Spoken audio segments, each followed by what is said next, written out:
আজকে যে বিষয়টা নিয়ে কথা বলবো সেটা হচ্ছে পিএলআইডি। পিএলআইডি মানে হচ্ছে PLID, prolapse lumbar intervertebral disc. Prolapse lumbar আমাদের দুইটা ভার্টিব্রা, এটা হচ্ছে এগুলো হচ্ছে ভার্টিব্রা, একটা ভার্টিব্রা একটা দুইটা ভার্টিব্রার মাঝখানে যে ডিস্কটা থাকে এটাই হচ্ছে ইন্ট্রাভার্টিব্রাল ডিস্ক বলে।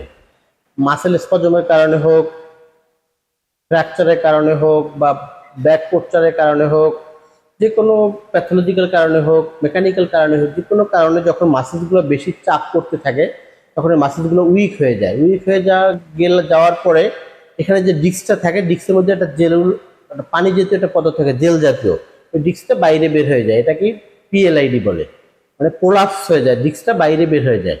এখন সেটাকে আমরা কিভাবে নিরাময় করতে পারি? পিএলআইডি হলেই অপারেশন করতে হবে বা পিএলআইডি সব পিএলআইডিতে অপারেশন লাগবে, এই ধারণাটা ভুল। পিএলআইডি মূলত 98% পিএলআইডি রোগী অপারেশন ছাড়াই নিরাময় সম্ভব।